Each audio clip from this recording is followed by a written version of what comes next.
अस्सलाम वालेकुम दोस्तों, मैं आपका दोस्त फ़हीम स्नेहसी जी। दोस्तों आज मैं ना जी आपको ये कास्टक पत्री है जी, कास्टक पत्री इसको कायम करने का तरीका बता रहा हूँ। ये आधा किलो कास्टक पत्री लेनी है, 1 किलो मीठा सोडा लेना है, एक कढ़ाई में रेज अंतर प्याला रखना है बड़ा, उसके अंदर आधा किलो मीठा सोडा बिछा देना है।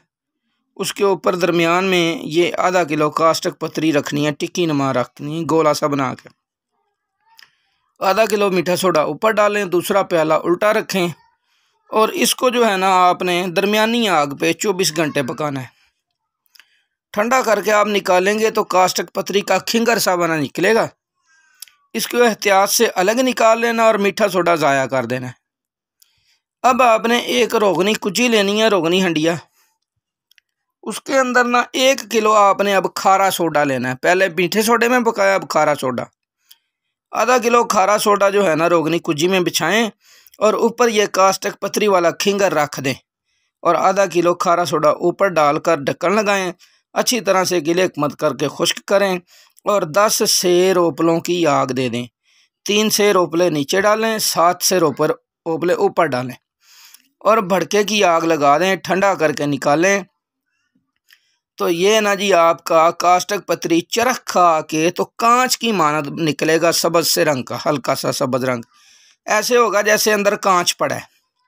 अब ये कास्टक पत्री ये देखें, अभी ये हवा से नमी ले रहा है, तेल हो जाएगा हवा में, तो वो हवा से तेल नहीं होगा। जब कायम हो जाएगा, कांच बन जाएगा, ये कैमोनार हो गया और ये हवाई तेल नहीं होगा, अब ये खुश्की रहेगा। उस कायम कास्टक को निकाल के पीस लें। पीस के आधा जो है ना रोगनी कुजी में नीचे बिछाएं, आधा ऊपर बिछाएं। दरमियान में 5 तोला गंधक आंवला सर की एक ही डली रखें और बंद गिल मत करके उसको ऊपर से सर से 5 किलो ओपलों की आग दे दें बड़के की। ठंडा करके निकालेंगे। कास्टक का धाबू जो है चरख खा के ये कांच बना होगा, इसे तोड़ेंगे तो अंदर से गंधक की डली चरख शुदा कैमुन्नार मिलेगी, यकूती कलर की। ये गंधक अहमर है, ये कैमुन्नार गंधक अहमर है। अब इस गंधक को निकाल के पीस लें और कवार गंदल के पानी से गूंद कर 5 तोला रस कपूर की डली के ऊपर लेप करें, फिर खुश्क करें और फिर इसी कास्टक पत्री के दाबू में रखकर बंद करके गिले मत करके 5 शेर ओपलों की फिर बड़के की आग दें। अब आप निकालेंगे तो गंधक चरखशुदा मिलेगी। इसको तोड़ के गंधक को उसमें से जब रस कपूर निकालेंगे तो रस कपूर भी चरखशुदा कैमुनार मिलेगा। ये रस कपूर काया कलब है, गंधक आपकी बावजन ही आपको मिलेगी। वो गंधक महफूज कर लें। ये दाबू कास्टक का और वो गंधक बार बार काम देंगे और रस कपूर बना लिया करें। चावल का यानी आधा चावल जो है ना जी, कैंसर पे आप 4-5 खुराकें दें, ब्लड कैंसर पे 10-12 खुराकें दें। देसी घी की चूरी खिला के उसके 1 घंटे बाद मक्खन दूध के साथ दें। देसी घी का इस्तेमाल करवाएं। अमराज़ खबीसा की अक्सीर है।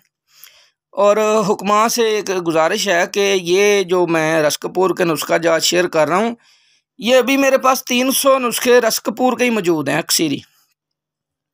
ऐसा ऐसा शेयर करूँगा तो जैसे मैं फ़राख दिली से नुस्खा शेयर करता हूँ, आप दोस्त मेहरबानी किया करें कि इसी फ़राख दिली से जो हकीम मेरा नुस्खा बनाए और आगे मरीज़ों के ऊपर उसके रिज़ल्ट आएँ तो रिज़ल्ट भी शेयर किया करें।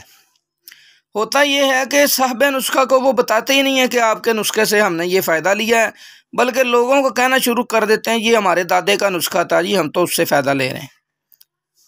साहब नुस्खा का नाम लेना तक भी पसंद नहीं करते। तो मेहरबानी करके साहब नुस्खा को बताया करें जी कि हमने ये बनाया तो इससे हमने लोगों को ये फ़ायदा दिया, ताकि आपके एक बार बताने से हो सकता है कोई और हकीम बनाए और किसी बंदे की जान बच जाए। तो जैसे मैं चाहता हूँ कि मैं कब्र में लेके नहीं जाऊँगा, तो आप भी भाई इसको कब्र में लेके ना जाएं। तो इसको जो है ना दुनिया के फलाई कामों में इस्तेमाल करें, लोगों की भलाई में लगाएं। बाकी कीमिया वाले लोग जो हैं थोड़ा सा दूर रहा करें। अब मुझे कीमिया वाले लोग ज़्यादा तंग करना शुरू कर दिया उन्होंने, तो अगर कीमिया वालों ने बनाना होता है तो ये बना के अपनी सूझबूझ से समझ से काम ले लिया करें, मुझे परेशान ना किया करें। जहाँ तक मेरा इल्म है, जितना जानता हूँ मैं बिल्कुल सच्चाई से बता देता हूँ, वो आप तक पहुँच जाता है। आगे उससे अगर काम ले सकते हैं तो भाई ले लिया करें। ठीक है जी, ये नुस्खा भी अतिबा कराम की नज़र किया है। दुआ में याद रखिए। अस्सलाम वालेकुम।